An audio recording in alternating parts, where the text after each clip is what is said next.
নমস্কার, আমি স্বপন। নিউজ নয়া ভারতে আপনাদের সকলকে স্বাগত। বেহালা পশ্চিম বিধানসভা কেন্দ্র, আর এই বেহালা পশ্চিম বিধানসভা কেন্দ্রে 2026-এর বিধানসভা নির্বাচনকে কেন্দ্র করে ঠিক কী পরিস্থিতি তৈরি হতে চলেছে আজকে আমরা সে বিষয় সম্পর্কে বিস্তারিত বিশদে বলবো।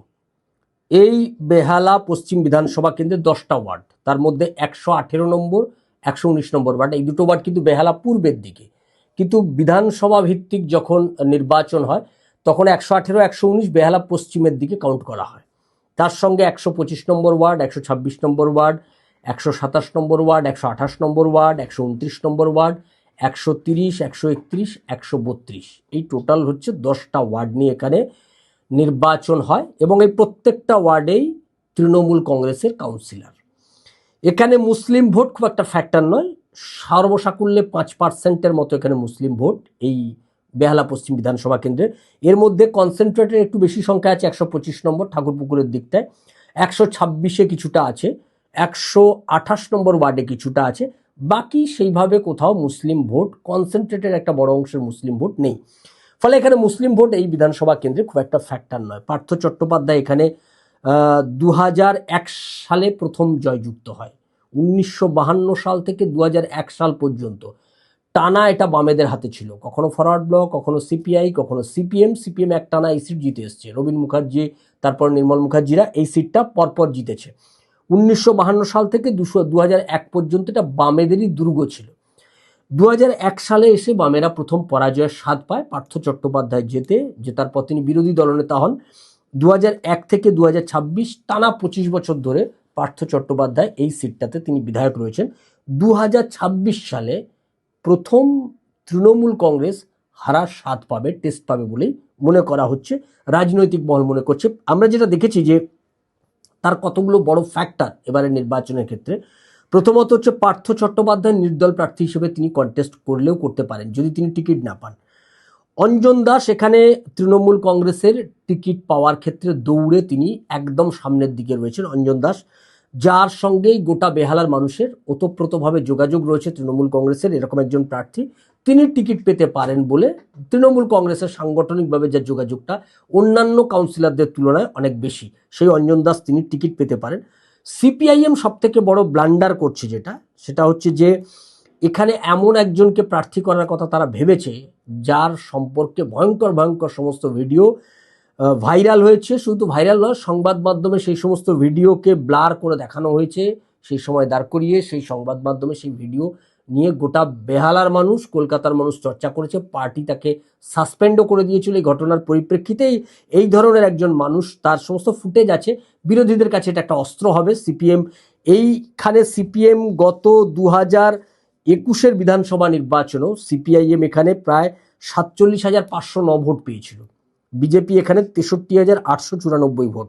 পার্থ চ্যাটার্জি জিতেছিল 50,884 ভোট, অর্থাৎ পার্থ চ্যাটার্জি যে ভোটে জিতেছিল সেই ভোটটাই সিপিএম পেয়েছে। এখানে শ্রাবন্তী চ্যাটার্জির ভোট না পাওয়ার পেছনে আরেকটা অন্যতম কারণ হচ্ছে শ্রাবন্তী চ্যাটার্জিকে বেহালার মানুষ গ্রহণই করেনি। 1, 2, অভিনয় করা একজন অভিনেত্রী, তিনি তৃণমূল কংগ্রেসের সঙ্গে গিয়ে জলকেলি করছেন ভোটের আগে, ফলে বেহালার মানুষের কাছে তার কোনো বিশ্বাসযোগ্যতাই দাঁড়ায়নি। বেহালার মানুষ মনে করেছেন যে এইরকম একজন প্রার্থীকে ভোট দেওয়া মানে আসলে তো তৃণমূল কংগ্রেসে জেতার পর তৃণমূল কংগ্রেসেই চলে যাবে, তাহলে একে ভোট দিয়ে বেকার লাভ কি, একে দিয়ে তৃণমূল কংগ্রেস, এবং তাই হলো। এবারে নির্বাচনের আগে তৃণমূল কংগ্রেসেই যোগদান করেছে শ্রাবন্তী চ্যাটার্জি। ফলে শ্রাবন্তী চ্যাটার্জি কোনো বিশ্বাসযোগ্য ক্যান্ডিডেট ছিল না। কিসের ভিত্তিতে বিজেপির নেতৃত্ব একে প্রার্থী করেছিল এটা সকলের কাছে খুব দুরূহ বিষয় ছিল, যে কি এমন ক্রাইটেরিয়া, যে ক্রাইটেরিয়ার ভিত্তিতে বেহালা পশ্চিমের মতো একটা জায়গায় যেখানের নির্বাচক মণ্ডলী অনেক বেশি সজাগ, অনেক বেশি সচেতন, তারা এই ধরনের একজন নাচনেওয়ালি চলে আসবে, তাকে ক্যান্ডিডেট করে দেবে, সে গিয়ে জলকেলি করবে, আর সেই জলকেলি করা প্রার্থীকে লোকে ভোট দিয়ে দেবে, এমনটা কেউ কখনো ভাবেওনি। আমি প্রথমেই বলেছিলাম এই প্রার্থী গোহারান হারবে, তো যাই হোক, গোহারান হারেনি, অন্তত সেকেন্ড পজিশনটা ধরে রেখেছে, বিজেপি ঢেউ ছিল বলে। এবারে কিন্তু বিজেপি ভালো অবস্থায় রয়েছে। মালা রায় এখানে মাত্র 15,196 ভোটে 2024-এর লোকসভার ভোটে এখান থেকে তৃণমূল কংগ্রেস মাত্র 15,196 ভোটে লিড পেয়েছে। অর্থাৎ এখানে তৃণমূল কংগ্রেস 15,000-এ এসে ঠেকেছে। পার্থ চট্টোপাধ্যায়ের জেলযাত্রা, পার্থ চট্টোপাধ্যায়ের দুর্নীতি, তার সঙ্গে আরজি কর, এই সমস্ত মিলেমিশে সিপিএম এখানে চেষ্টা করছে ঠিকই, তবে আমার ধারণা এবার সিপিএম এর অবস্থা ভয়ানক খারাপ হবে। এই এলাকায় বিজেপি যাকেই প্রার্থী করুক, এই ধরনের কোনো নাচনেওয়ালিকে প্রার্থী না করে যদি রাজনীতিবিদদেরকে প্রার্থী করে, বেহালা পশ্চিমের রাজনীতিবিদদেরকে আপনার প্রার্থী করতে হবে, বেহালা পূর্বের রাজনীতিবিদকে আপনাকে প্রার্থী করতে হবে, সে রাজনীতি করা লোককেই আপনাকে প্রার্থী করতে হবে, নাহলে বেহালার মানুষ ভোট দেবে না। তো এই যে প্রার্থী আপনি যদি প্রার্থী করেন, বেহালায় বিজেপির যে কোনো রাজনীতি করা লোক, সেরকম লোক, ভদ্র সভ্য লোককে যে প্রার্থী করবে, বিজেপি এবার এখানে জিতবে। কারণ পরিস্থিতি গোটাটাই, অঞ্জন দাস যদিও এখানকার তৃণমূল কংগ্রেসের প্রার্থী হিসেবে তিনি যদি টিকিট পান কিছুটা ফাইট তিনি দিতে পারবেন আমার যা ধারণা, না হলে তৃণমূল কংগ্রেসের এখানে জেতার কোনো সম্ভাবনা আছে বলে মনে হয় না। কারণ বেহালার মানুষ সার্বিকভাবে এসআইআর এর পর, এসআইআর এখানে বিরাট কিছু মুসলিম ভোট, নামঠাম মুসলিম ভোটই নেই এখানে, খুবই কম, নগণ্য। তার পাশাপাশি কিছু মৃত ভোটার বাদ গেছে, কিছু ভোটার ডাবল এন্ট্রি ভোটার, এই সমস্ত ভোটার টোটার বাদ গেছে, বাকি ওভারঅল সবই ঠিকই আছে। প্রায় 2 লাখের ওপর এখানে ভোটার রয়েছে, 2,94,404 ভোট, এখানে প্রায় 75% ভোট কিন্তু পড়ে, 73, 74, 75% ভোট পড়ে বেহালাতে। বেহালা পশ্চিম এই বিধানসভা কেন্দ্রে আমরা যদি ধরেই নিই যে প্রায় 75% ভোট পড়বে, 1.5 লাখের ওপর ভোট পড়বে, অর্থাৎ আপনাকে এখানে জিততে গেলে 90,000-এর ওপর ভোট পেতে হবে। ইতিমধ্যেই আমরা যা দেখতে পাচ্ছি 2024-এর নিরিখে বিজেপি এখানে প্রায় জয়ের কাছাকাছি দাঁড়িয়ে রয়েছে। এবং আজকের যে পশ্চিমবাংলার যে পরিস্থিতি, যে ঢেউ উঠেছে, সেই ঢেউতে বিজেপি যেভাবে বিজেপির পক্ষে যেভাবে মানুষের সমর্থন দিচ্ছে, তার সঙ্গে সঙ্গে বিপ্লব কুমার দেব, ত্রিপুরার প্রাক্তন মুখ্যমন্ত্রী, তিনি এখানকার দায়িত্বে রয়েছেন, তিনি সংগঠনটাকে ঢেলে সাজাচ্ছেন একরকম বলা যায়। গোটা বেহালা পূর্ব পশ্চিম অন্যগুলো জায়গাতেও রয়েছে বিধানসভাতে, কিন্তু বেহালা পশ্চিমে তিনি একদম ধরে ধরে কাজ করছেন, ফলে সেখানে সাংগঠনিকভাবে বেহালা পশ্চিম বিধানসভা কেন্দ্র অনেক বেশি সংগঠিত, মজবুত হয়েছে। আগামী 2026-এর বিধানসভা নির্বাচনে আমার যা বিশ্বাস যে বিজেপি এখানে যাকেই প্রার্থী করুক, অন্তত শ্রাবন্তী চ্যাটার্জির মতো, কথাটা শুনতে আপনাদের খারাপ লাগবে, জলকেলি করার নাচনেওয়ালিদের যদি কোনো শর্তে প্রার্থী করেন, আবারও ডুববে এই ধরনের নাচনেওয়ালিদের নিয়ে যদি ক্যান্ডিডেট করে। এর পরিবর্তে রাজনীতিবিদদের যদি প্রার্থী করা হয়, যারা রাজনীতি করছেন, যারা রাজনীতি করেন, রাজনীতি যারা বোঝেন, যারা সংগঠন বোঝেন, যারা বেহালার মাটিটা চেনেন, এইরকম লোকজনদেরকে দিয়ে যদি এখানে প্রার্থী করা হয়, তাহলে আমার বিশ্বাস এইখানে বিজেপির জয় একরকম সুনিশ্চিত।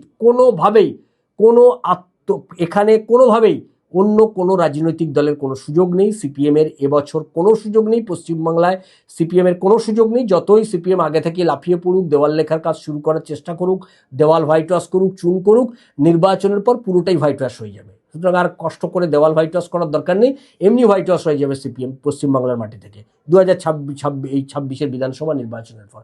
ফলে যতই যা চেষ্টা করুক, 24-এ এইবার ভোট কেটে, যেটা গতবার ভোট কেটেছিল, এত কিছু করার পরেও শ্রাবন্তী চ্যাটার্জি 63,894 ভোট পেয়েছিল, পুরোটাই বিজেপিকে মানুষ ভালোবেসে ভোট দিয়েছিল। আর 1030 ভোট ম্যানেজ করতে পারলে সিটটা জিতে যেত।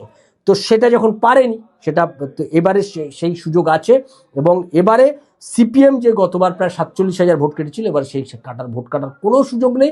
এবারে সিপিএম এর প্রার্থীর এখানে জামানত জব্দ হবে, এটা নিশ্চিত। কারণ সেই যে প্রার্থী হবে বলে আমরা যা খবর পাচ্ছি, সেই প্রার্থীর যে সমস্ত ভিডিও বিরোধীদের হাতে রয়েছে, সেই ভিডিও যদি বাজারে শুধু তারা ছেড়ে দেয়, ভাইরাল করে দেয়, তাতেই প্রার্থী আর পাড়ায় পাড়ায় গিয়ে মুখ দেখাতে পারবে বলে আমার অন্তত মনে হয় না। সেই প্রার্থী আর পাড়ায় গিয়ে বলতে পারবে না যে আমাকে ভোট দিন, মায়েদের কাছে, বোনেদের কাছে গিয়ে আর বলার তার মুখ থাকবে কিনা, এটা নিয়ে একটা বড় প্রশ্ন তৃণমূল সিপিএম এর অন্দরেই রয়েছে। সিপিএম এর মধ্যে এই প্রশ্ন উঠেছে। আমি সিপিএম এর অনেক নেতা আমাকে ফোন করেছেন, তারা বলেছেন যে এই ভিডিও যদি ভাইরাল করে দেয়, আবার যদি বিরোধীরা ভাইরাল করে দেয়, এই প্রার্থী তো বেহালা পশ্চিমের মায়েদের, মেয়েদের কাছে গিয়ে মুখই দেখাতে পারবে না যে আপনার তো এই ভিডিও ঘুরে বেড়াচ্ছে। এরকম ভিডিও সমস্ত টিভি চ্যানেলে দেখানো হয়েছে, ব্লার করে দেখানো হয়েছে, সেই সময় সমস্ত টিভি চ্যানেলগুলোতে ওগুলো দেখানো হয়েছে। ফলে সেই ক্ষেত্রে কি উত্তর দেবে? সিপিএম এর কোনো উত্তর দেওয়ার জায়গাই থাকবে না। সিপিএম এখানে মার্জিনালাইজড ফোর্স, এবং সিপিএম এখানে একরকম বলা যায় এখান থেকে এইবারের নির্বাচনে সিপিএম এখানে জামানত ধরে রাখাটাই তার কাছে চ্যালেঞ্জ। নোটার থেকে বেশি ভোট পাওয়া, এটাই সিপিএম এর কাছে চ্যালেঞ্জ, এর বেশি কিছু হবে না। এখানে লড়াই সরাসরি তৃণমূল ভার্সেস বিজেপি, এবং বিজেপি উইন করবে বেহালা পশ্চিম বিধানসভা কেন্দ্রের কথা কিন্তু এক কথায় বলে দেওয়া যায়। ফলে আমাদের নজর থাকবে 2026-এর বিধানসভা নির্বাচনের দিকে। আর আপনার পশ্চিমবাংলার সমস্ত মানুষকে বলবো, যারা আমাদের শ্রীমদ্ ভগবদ্ গীতা পিভিসি কার্ডে যারা সংগ্রহ করতে চান, গীতা উপনিষদ, আমাদের সঙ্গে যোগাযোগ করবেন 7044244525 এই হোয়াটসঅ্যাপ নাম্বারে আমাদের সঙ্গে যোগাযোগ করবেন। আর আগামী 13ই মার্চ বেহালা ব্লাইন্ড স্কুলে বিকেল 5টা থেকে 8টা নিউজ নয়া ভারতের উদ্যোগে যে বসন্ত উৎসব হচ্ছে, সেই বসন্ত উৎসবে আপনাদের সকলের নিমন্ত্রণ রইল। আর যারা আমাদের চ্যানেলটা এখনো পর্যন্ত সাবস্ক্রাইব করেননি তারা আমাদের চ্যানেলটি সাবস্ক্রাইব করুন, শেয়ার করুন, লাইক দিন, কমেন্ট বক্সে আপনি আপনার মতামত দিন। নমস্কার।